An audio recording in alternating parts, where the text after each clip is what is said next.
For this demonstration, I have a test tube that contains hexane, which is a non-polar solvent. So this is clear liquid here. What I'm going to do is I'm going to add some distilled water to the hexane.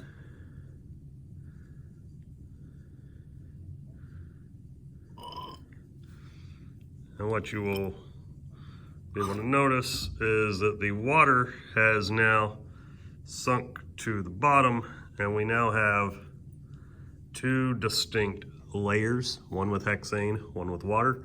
If I were to shake this up, it will separate back out.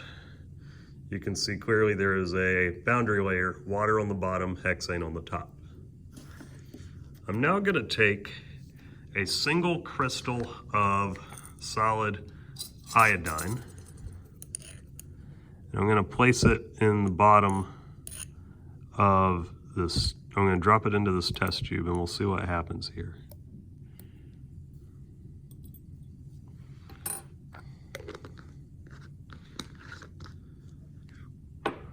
So the iodine crystal is at the bottom.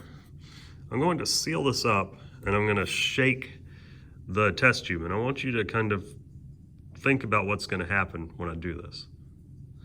So shake it up, shake it up.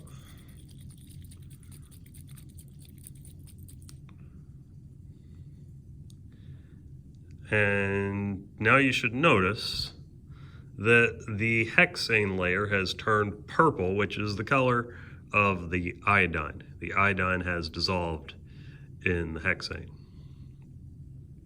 So I want you to try and explain, why does the iodine dissolve in the hexane and not in the water?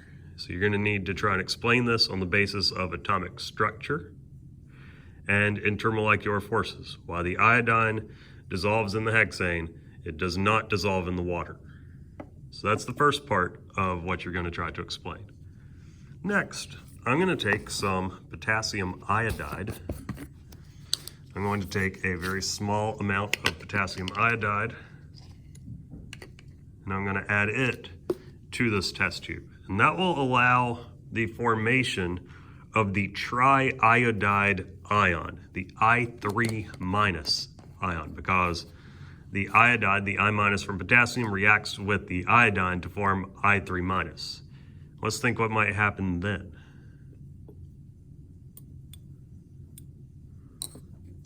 I'll add the potassium iodide. I'll shake this up. You can probably see immediately that something is happening here. And now we have the distinctive color of the triiodide down here, which is this brown color. And we also have the purple color of the iodine, the I2, up top. So on the principles of atomic structure and intermolecular forces, I want you to explain why the triiodide, the I3-, dissolves in the water, but not in the iodine, because this is still that purple color. There's no mixture of this brownish yellow color in with it. And just to further evidence this, we'll shake it up some more. You can clearly see those two distinctive layers. So that's what I want you to explain for today. Good luck.